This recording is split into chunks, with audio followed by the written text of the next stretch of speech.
thank you very much. It's my great honor to have the very popular, and by the way, great athlete, one of the greatest, but very popular Prime Minister of Pakistan. We have many things to discuss, military and terrorism and trade, and I think we're going to spend a lot of time talking about trade because we do very little trade with Pakistan compared to what we could be doing and should be doing when our countries really get along perfectly, and I think we're having that start. We're going to have that start. But there's tremendous upside with respect to trade. One of the things we're going to be discussing too is hostages, perhaps the polio vaccine, because Pakistan is one of the countries, and we'll talk about that as to what your feeling is on that. But we have a situation in Pakistan where we want to talk about the polio or the possible polio vaccine.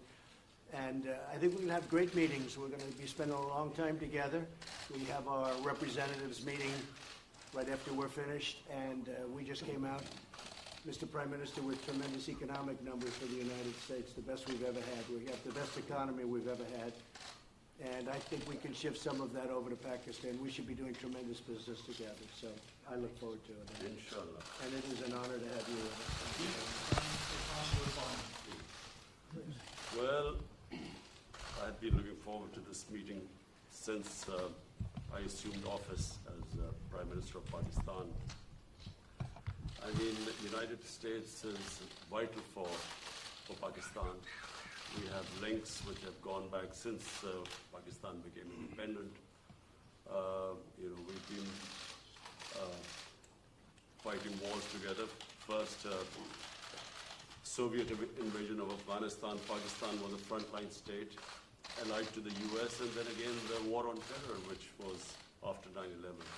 So I look forward to my conversation. Mr. President, Pakistan has been your ally for 14 years into the Afghan war.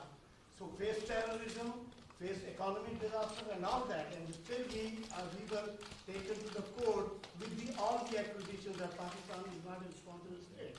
Now, when India and US have developed an alliance in the region, how you plan to foresight about the Pak-US relationship? How they can be strengthened when your preference is India, number one, and secondly, after your campaign, what kind of promises, if you are elected again, what kind of promises you are going to make? Okay, that's a big question. That could go on for hours, that answer. I will say that we have a very good relationship with India. I know that your relationship is strained a little bit, maybe a lot, but we will be talking about India as a very big part of our conversation today, and I think maybe if we can help intercede, do whatever we have to do, but I think it's something that can be brought back together. And we'll also be talking about Afghanistan. We've reduced our number of troops there by quite a bit. We are continuing to reduce troops in Afghanistan. We're working with Pakistan and others on getting an agreement signed, as you know, and we'll see what happens. But we will be talking about India and Afghanistan very much so. The Washington Post is reporting today that Huawei had a relationship with North Korea to build their commercial wireless network. Have you been briefed on that? Do you have concerns? I know all about it. I know all about Huawei. I know all about 5G, and we're working on it. And we have companies that are now getting very, very strong in that department. And we're going to have 5G. We're going to have the best 5G in the world, just like we have everything else. Our Silicon Valley cannot be competed with. There's nobody that can compete with Silicon Valley for the brain power or for what we do. And nobody was focused on 5G, but now they are. And we have great companies going into 5G, even if they don't want it to. A lot of them were very happy doing what they were doing, but now they're going, at my request, they're going into 5G. So we don't need anything from anybody. Additional concern about North Korea. What? The Post is reporting about Huawei's relationship with North Korea. Well, we'll have to find out. Our relationship with North Korea has been very good. We've really established a good relationship with Kim Jong-un. I have personally. There's no rocket testing. There's no missile testing. We're getting our remains back. We got our hostages back. And we have a very, very good relationship, the two of us, and that's very important. There's been no nuclear testing. And what they're doing with 5G will be, you'll have to see. I'll find out. This is John Zabali from Airway News TV Pakistan. Say it again. This is John Zabali from Airway News TV Pakistan. Lindsey Graham, when he met Imran Khan, he says, you both are kind of same personalities. You are the president who Imran Khan. He's also pursuing all this process. So how do you see this meeting, like same kind of person, straight to the point? Well, I think we're going to have a great meeting today. I know that it's an important meeting. I consider this a very important meeting because I think we haven't met the potential of either country. I think the potential with Pakistan and likewise the opposite way. I think we have not even come close to meeting it. There is tremendous potential between our country and Pakistan. I think Pakistan's going to help us out to extricate ourselves. We're like policemen. We're not fighting a war. If we wanted to fight a war in Afghanistan and win it, I could win that war in a week. I just don't want to kill 10 million people. Does that make sense to you? I don't want to kill 10 million people. I have plans on Afghanistan that if I wanted to win that war, Afghanistan would be wiped off the face of the earth. It would be gone. It would be over in literally in 10 days. And I don't want to do that. I don't want to go that route. So we're working with Pakistan and others to extricate ourselves, nor do we want to be policemen, because basically we're policemen right now. And we're not supposed to be policemen. We've been there for 19 years in Afghanistan. It's ridiculous. And I think Pakistan helps us with that because we don't want to stay as policemen. But if we wanted to, we could win that war. I have a plan that would win that war in a very short period of time. You understand that better than anybody. We've been in there not fighting to win, just fighting to, they're building gas stations, they're rebuilding schools. The United States, we shouldn't be doing that. That's for them to do. But what we did and what our leadership got us into is ridiculous. But we will, I think we'll have some very good answers on Afghanistan very quickly. Mr. President, Yeah, go ahead. You go ahead. Go ahead. This is Madinah from GTV Network Pakistan. Pakistani army has fought war against terror, and it has fought definitely and gave sacrifices in protecting Pakistan-Afghanistan border as well. But Pakistan's sincerity was always doubted. Coalition Support Fund was suspended by the U.S. Defense Department. So at this time, when Pakistani economy is facing great trouble, are you going to restore any package for Pakistan? So we are going to, that's right, we were paying $1.3 billion to Pakistan as aid, working up for many years. The problem was Pakistan, this is before you, Pakistan was not doing anything for us. They were really, I think, subversive. They were going against us. And this is something we'll be I ended that about a year and a half ago, the $1.3 billion. And I tell you what, to be honest, I think we have a better relationship with Pakistan right now than we did when we were paying that money. But all of that can come back depending on what we work out. We're working out things that are very important. We have I consider this very important. We're working out things that are very, very important. And I think at the end of this, at the end of a very short time, we're going to have a very great relationship with Pakistan. And we should. It's a great country. They're great people. I have many friends from Pakistan. Living in New York, I have a lot of Pakistani friends, I will tell you that. And they're great people. Smart, tough. They are tough. There's no question about that. They're like him. They're tough. No, I'm not going to be watching, probably. Maybe I'll see a little bit of it. I'm not going to be watching Mueller because you can't take all those bites out of the apple. We had no collusion, no obstruction. We had no nothing. We had a total no collusion finding. The Democrats were devastated by it. They went crazy. They've gone off the deep end. They're not doing anything. They're not doing health care. They're not doing infrastructure. They're not lowering drug prices. I'm lowering drug prices. First time in 53 years that drug prices went down last year. 53 years. And I'm doing that without the help of Congress, which makes it much tougher to do, because if they worked with us, I could get drug prices down in half. But the Democrats don't seem to care about drug prices. All they care about is a phony investigation where the report was written. It said no collusion. The report was written, and the Attorney General, based on the report, was easily able to find there was no obstruction. There's no nothing. They're wasting their time. And Robert Mueller, I know he's conflicted. There's a lot of conflicts that he's got, including the fact that his best friend is Comey. But he's got conflicts with me, too. He's got big conflicts with me. As you know, he wanted the job of the FBI director. He didn't get it. And we had a business relationship where I said no. and I would say that he wasn't happy. Then all of a sudden he gets this position. But you know what? He still ruled, and I respect him for it. He still ruled, no collusion, no obstruction, and this thing should have ended a long time ago. This has been going on for 2.5 years, and we're never going to allow this to happen to another president again, because most of them wouldn't be able to take it. On top of everything else, we have the strongest economy. We were just discussing this with the Prime Minister. We have the strongest economy that the United States has ever had. We have the highest stock market yesterday, literally, the highest stock market we've ever had on Friday, Thursday. We've broken the record, I think, 109 times for highest stock market. But on, I believe, Thursday of last week, we hit the all-time highest in the history of our country. Our country is doing phenomenally well. Unemployment is the lowest in 51 years, soon to be the lowest in history, if it keeps going this way in a short period of time. Black, Hispanic, Asian unemployment, the lowest in history. Women, the lowest in 72 years.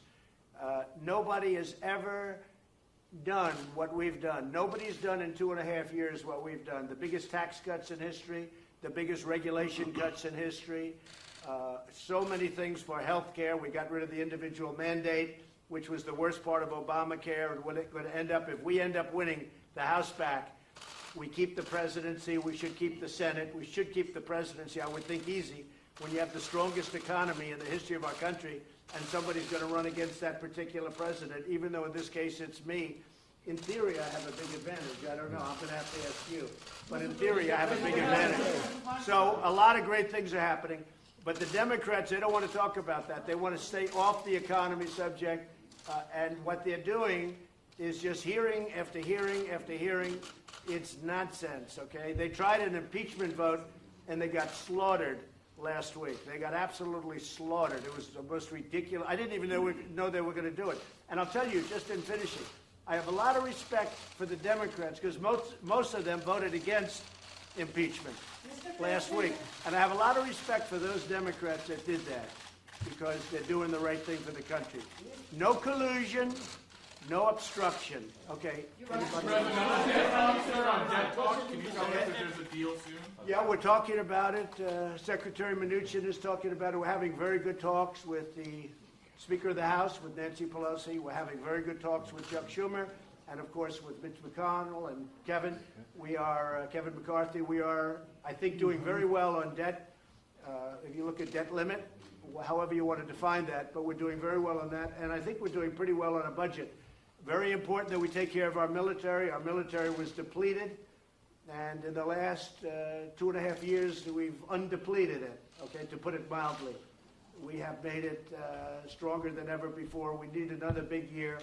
So we had $700 billion. We had then $716 billion. And this year we're going to be asking for a number slightly larger than that. We're putting our military back into a shape that it's never been in before. The best missiles in the world, the best equipment in the world, the best military equipment of all. We're building submarines, the finest. Nobody can even think about competing with what we're building. We're building, as you know, new submarines. We have a new aircraft carrier coming online. It's the largest ship in the world. It's so large that maybe I could even land a plane on top of it, okay? But it's a big one. President Gerald Ford. It's a phenomenal ship. So what we're doing is incredible things for our country. You know, just about, and I might say this about the military equipment. It's all made in the USA. Everything, 100%. It's all made in the USA, and you know, it's one of the reasons our job numbers probably are so good, lowest unemployment. Yeah. Mr. President, will you be visiting Pakistan as you described Pakistan as a great country? So he will be definitely extending you invitation. So would you be visiting Pakistan? Well, I can't say that yet because so far he has not extended me an invitation. And after today's meeting, maybe he won't, but I have a feeling he might. Yes, I'd love to go to Pakistan. Mr. President,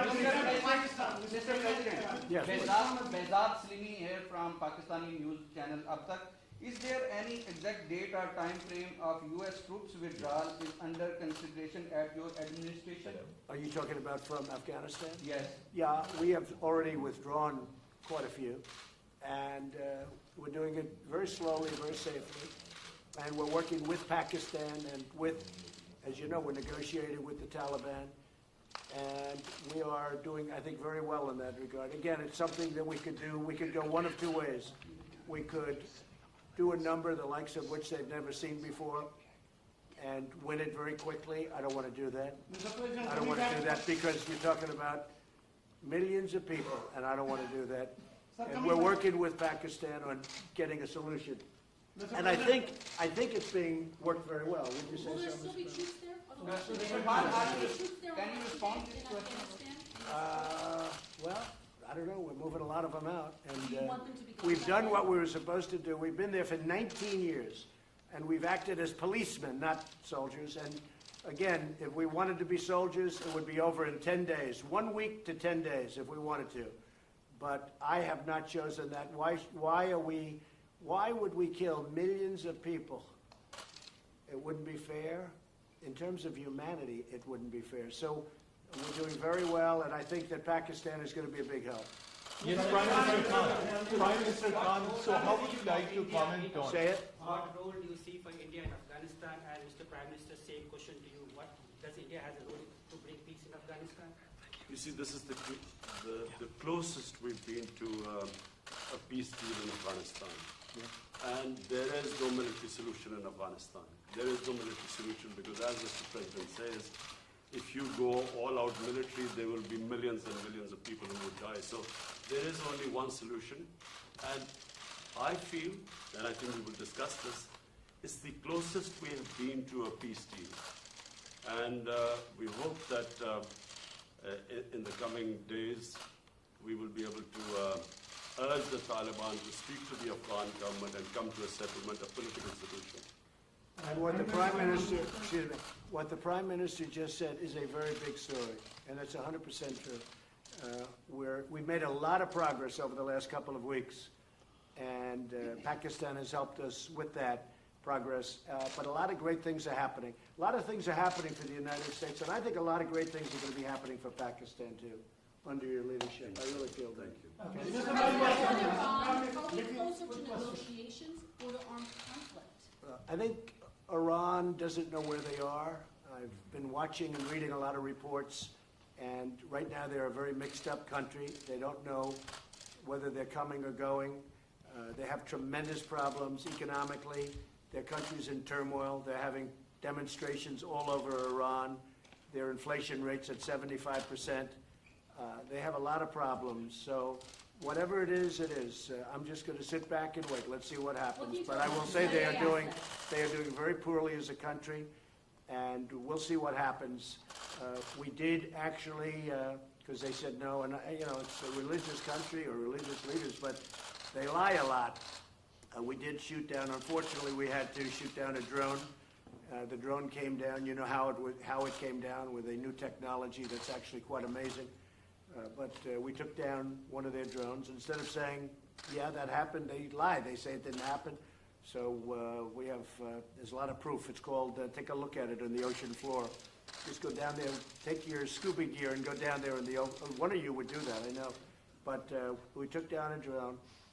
I think very importantly, I read a report today about CIA. That's totally a false story. That's another lie. They put out propaganda. They put out lies. I don't think Pakistan would ever do a thing like that, right?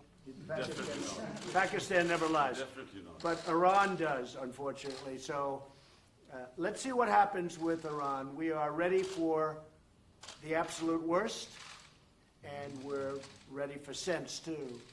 So we are very geared up, and if they are really the #1 state of terror in the world. Now, I have to say they pulled back because their money is running very low. The deal that President Obama made was a disaster because it was such a short term. It didn't cover ballistic missiles, and they couldn't see the important sites. Under this, you couldn't inspect the important sites. There were many things wrong. And, of course, they gave $150 billion plus $1.8 billion in green, beautiful cash. That's called many plane loads of cash. I think Pakistan would like to have some of that cash. But they gave $1.8 billion in cash, which is unthinkable. And instead of being respectful and thankful which frankly they should have been to the United States and to President Obama for making that ridiculous deal. Instead of being respectful, they put their finger up in the air, and this finger, the thumb, they put their finger up in the air and they disrespected the United States. They shouldn't have done that. That was a big mistake. One of the best things I've done is terminate that ridiculous deal. If they want to make a deal, frankly, it's getting harder for me to want to make a deal with Iran because they behave very badly. They're saying bad things, and I'll tell you, it could go either way, very easily, very easily. And I'm okay either way it goes. Mr. President, Kashmir is the flashpoint between India and Pakistan. Are you from Pakistan? Yeah, I'm from Pakistan. Good. I want a couple of Pakistani. Yeah. I like them much better than our report. The second question, 92 News, Khurram Sarab. Question is, what do you think Pakistan could not do in 18 years, and you have so much hope now that it could deliver? What are those things that Pakistan? You mean what they didn't do to end the war? 18 years. Well, I don't think Pakistan. Look, I don't think Pakistan respected the United States. I don't think Pakistan respected its presidents. And I think Pakistan could have done a lot. I think Pakistan can do a tremendous amount with respect to Afghanistan. They didn't do it, and I don't blame them because they were dealing with the wrong president. Who knows? But I think Pakistan could have done. They're helping us a lot now. I think they could have helped us a lot in the past, but it doesn't matter. We have a new leader. He's going to be a great leader of Pakistan. And we have a new leader here, sort of new, 2.5 years now, getting to be 3 years. Can you believe it? You're going to find time flies. But no, I think Pakistan could have done a lot, but they chose not to. That's because they did not respect U.S. leadership. Well, I'll let you know that very quickly. I'll let you know. I mean, I'm going to know soon. It's not going to be like a long-term thing. I figure things out very quickly. So the question was, that's probably the best question you've asked in a long time. First time, she's always asking Mueller. She's been asking this Mueller thing for 3 years. It's your best question. So I have to focus on that because that's such a great question. I think Pakistan is going to do a lot. I really do. I think Pakistan is going to make a big difference. I think Pakistan will save millions of lives in Afghanistan because I really believe they have a power that other nations don't have with respect to Afghanistan. And I will say, as of this moment, they're working very hard and very nicely. Reports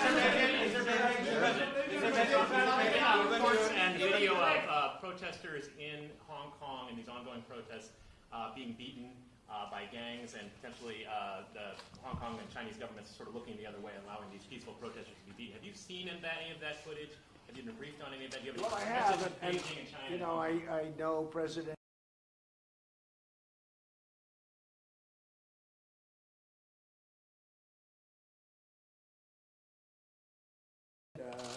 I know that they're working. I know that's a very important situation for President Xi, and you know, you could say what you said, but you could also say that he has allowed that to go on for a long time, and you know, it's been relatively. I think it's been relatively nonviolent.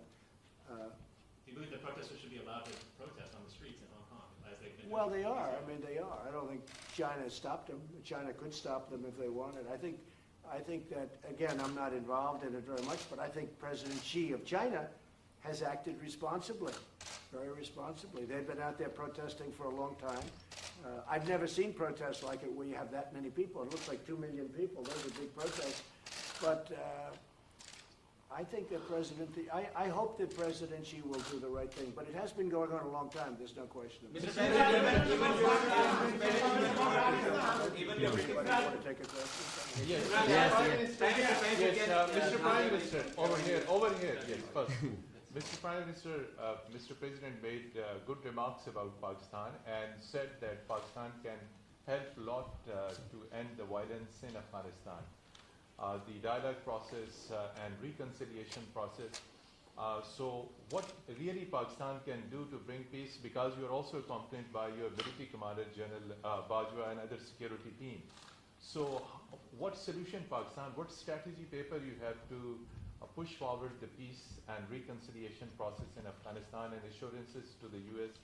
Yes. Well, number one, this is the longest war that the United States has ever fought. It's almost 90 years. Number two, I'm one of those who always believed that there was no military solution. Because anyone who knows the history of Afghanistan, you just have to look back at the history.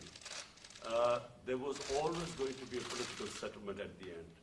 And I have to compliment President Trump because he has now forced people to end the war, to have a settlement. And that's where I think Pakistan is playing a very important role because Pakistan has a 1,500-mile border with Afghanistan and all the areas where the trouble is, which is the eastern side of Afghanistan. So this is a critical time. I'm looking forward to my talks with President Trump. We have our military leadership here because this is obviously a security situation. And what we want is understanding between the two countries. I can assure President Trump that whatever we will be saying will be we will be straight with them. There will never be any question of any doubt on Pakistan's intent, because apart from Afghanistan, the country that wants peace in Afghanistan more than any other country is Pakistan, because we get directly affected by it. And Pakistan needs stability. We have had 15 years of fighting this war on terror, over 70,000 Pakistani casualties, over $150 billion lost to the economy. So we desperately want peace. And I'm happy that President Trump has pushed this forward. So I'm looking forward to this. And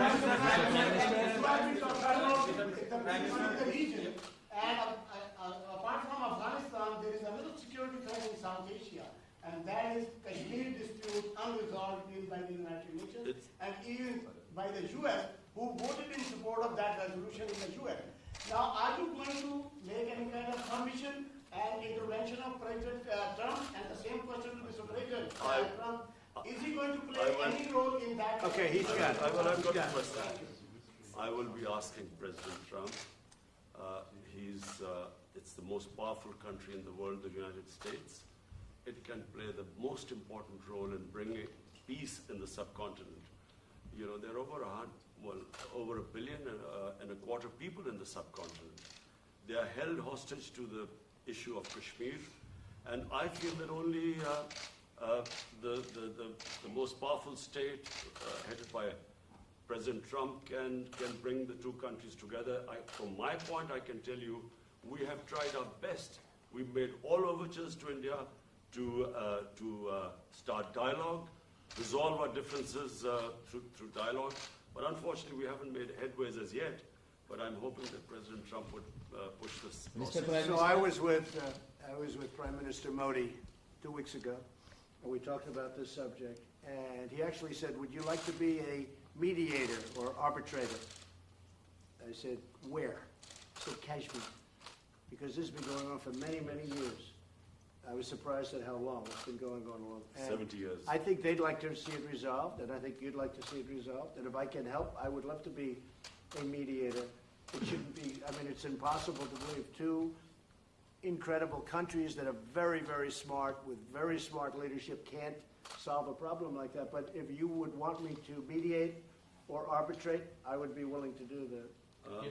And I can tell you that right now, you will have the prayers of over 1 billion people if you can mediate and resolve this issue. It should be resolved. So, but he asked me the same thing, so I think there's something. So maybe we'll speak to him, or I'll speak to him, and we'll see if we can do something. Mr. Tyrek, even Because I've heard so much about Kashmir. Yes. Such a beautiful name. It's supposed to be such a beautiful part of the world, but It's indeed right a now there's just beautiful bombs all over the place. They say everywhere you go you have bombs, and it's a terrible situation. Been going on for many years. If I can do anything to help that, let me know. Let me give you one thing on Afghanistan as an example. So a lot of you don't know this, but we dropped the largest non-nuclear bomb ever built in history. We dropped it in Afghanistan. We were getting ready to make many of those bombs. This left a hole that it took out a lot of the tunnels and everything else, but it left a hole in the earth that looked like the moon. It looked like a crater from the moon, still there.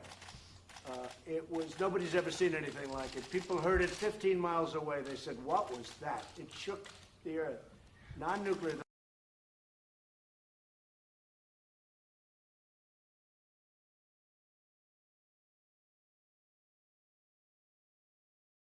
easy solutions. That's actually the easy solution. And they'd come in and they'd say, let's have peace, but you don't have to do that. I think we're going to be very successful without having to go that route. And I have tremendous confidence in the Prime Minister. All right, one or two more. Go ahead. Mr. Prime Minister. Go ahead, please. I'm going to raise the issue of complicity of freedom with PM Imran. And here, the question to you regarding the freedom of the press in Pakistan. There are a lot of curbs on the freedom of press, on the media, on the journalists. Can you comment on that? Go ahead. Pakistan press, to call Pakistan press as if there are curbs on it. Pakistan has one of the freest presses in the world. All you have to do is, since I've been the Prime Minister in the last 10 months, I mean, the criticism I have received from my own press, unprecedented. So to say that there are curbs on Pakistan press is a joke. When you say unprecedented, you can't, wait a minute, wait. There's no way you're treated worse than I am. Mr. Prime Minister. You are fighting. You're going to have to speak because I didn't hear your words. Yes. The question was, are you going to raise the issue of freedom or release of Dr. Freedom of the press? No, freedom of Dr. Shakil. Oh, yes. The doctor who helped. We will do that. We will. We're talking about hostages. We're talking about hostages being held in various places. I've had very good luck with hostages, with North Korea, with many places. They've treated us with respect, and I appreciate it. Made a big difference. We have 2 or 3 hostages that we're talking about. That's one of the gentlemen that we have heard about. And we will be discussing that with many other subjects. Yes, we will. President Trump, President Trump, we will be giving you good news about the 2 hostages in Iran. Thank you. Mr. Prime Minister. Mr. Prime Minister. Are you going to raise the issue of Afia Siddiqui with the President? I'll tell it in a second. Go ahead. Ask it again. On your tweets, why are you escalating your feud with the 4th Congresswomen and racial tensions in Syria? Well, I think they're very bad for our country. I really think they must hate our country. I think the 4 congressmen we're talking about, the congresswomen, what they've said about Israel, what they've said about our country, when they talk about disgusting people, when they talk the way they talk, when the one mentioned that brown people should speak for brown people and Muslim people should speak for Muslim people, and you hear all this. It's not what our country is all about. No, I think they're very bad for our country. I think they're very bad for the Democrat Party. I think you see that. And they're pulling the Democrats way left. Nobody knows how to handle them. I feel they're easy to handle. To me, they're easy to handle because they're just out there. They're very bad for our country, absolutely. Yes, Pakistan needs. No, I don't think. No racial tension. No, there's no racial tension. Look, Mr. Prime I Minister. had my best numbers recently, and it's because of the economy and what I've done for the African American. When you look at the African Americans are doing better than they've ever done in our country. We're creating numbers. Look at the poverty numbers. Look at so many different. Look at the unemployment numbers, the best they've ever had. No, we have fantastic relationships with the African American community. I think you'll see that. Certainly, you're going to see that in 2020. I believe. Mr. Prime Minister, Mr. Prime Minister. Your critics say that you are going to win the 2020 elections, and you are obviously very confident about that. Same thing with Imran Khan. Sir, you are also having a big war against corruption in Pakistan. So can you just give us a little comment on that? Well, I think he's going to win, and I think what's going to happen, of course, he's got a little ways to wait. But I'll go over. I'm going to campaign for you. I'm going to help him with this. Mr. Prime Minister, Mr. Sorry. I'm Imran, representing Associated Press of Pakistan. Prime Minister Imran Khan has said that Pakistan is looking for trade and economic relationships and investment in Pakistan. Are you willing to do that? Yes. Because many experts say that economic prosperity is the best antidote to extremism and militancy. I agree, and I think that's very true, and it's actually a very good question. The answer is yes. I see great trade with Pakistan, and I'm not talking about a little bit more. I'm talking about we could go 10 and even 20 times what we're doing right now. You know, Pakistan's a big country.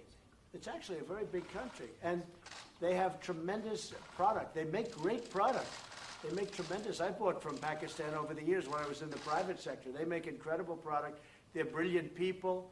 They're hardworking people. I think we're going to have a fantastic trade relationship. I don't mean we'll increase it by 20%. I mean, I think we can quadruple it. I think you could go, I mean, literally, sounds great. You could go 10 times more. You could go 20 times more. Because what we do right now is not much, and we should do a lot. So I think that's going to be, and I also do agree that that has so much to do with great peace. Having a great trading relationship has so much to do with peace and extremism in this case.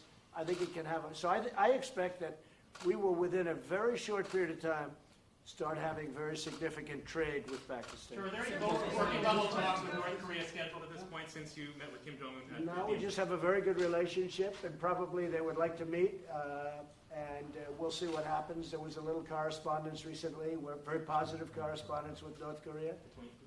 Again, there's no nuclear testing, there's no missile testing, there's no nothing. I think we will, yeah, at a certain point, when they're ready, we'll be ready. Go ahead. One question, please. There is a live of Pakistan.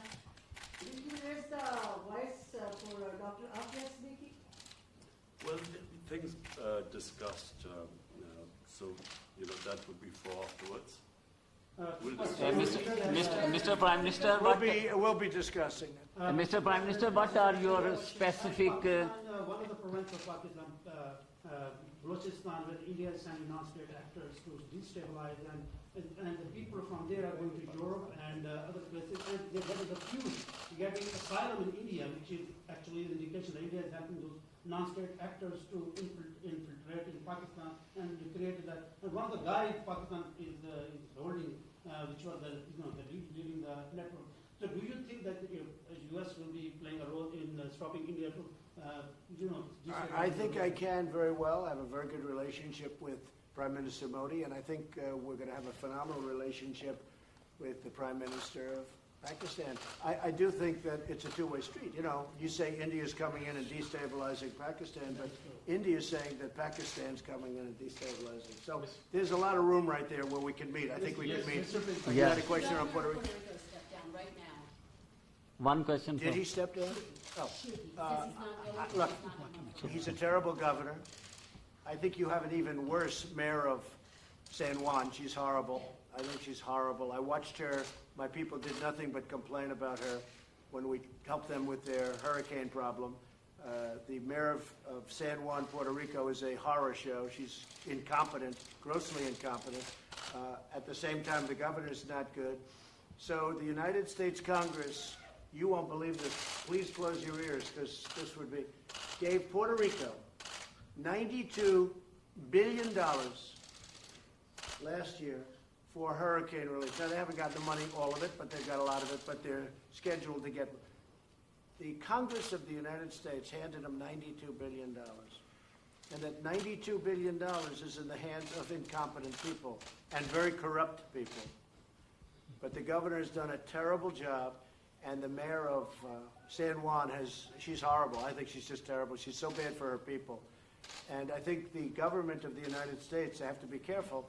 I'm the best thing that ever happened to Puerto Rico, because we did a great job in Puerto Rico. They don't like to give me the credit for it, but we did a great job. I have many Puerto Rican friends. I have a real understanding of Puerto Rico. I've had jobs in Puerto Rico. I think the most successful, I owned the Miss Universe contest, the pageants, and we had them in Puerto Rico twice, and I'll tell you, we had tremendous successes. In fact, they said literally 100%, this never happens, almost, I think it was close to 100, but 100% of the island itself was watching. They liked those pageants. Now, I've had a great relationship with Puerto Rico. I'm the best thing that ever happened to Puerto Rico. But Congress has given them $92 billion. Pakistan would like some of that, right? 92, not 1.3, because Pakistan was getting 1.3. $92 billion, and the money is squandered and wasted and stolen. And I'll tell you what, the senators are not happy about it, and Congress is not happy about it, because you really do. You have incompetent, totally, grossly incompetent leadership at the top of Puerto Rico. The people of Puerto Rico are great.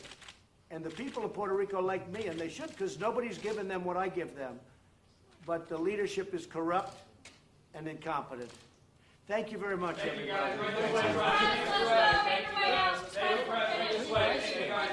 Oh, where did that question? No, well, that was okay, but the one before. Press, let's go. Keep moving. Come on, guys, let's move. Thank you, Press. Right this way, guys. Press, we're finished. Go. Thank you, everybody. We're moving.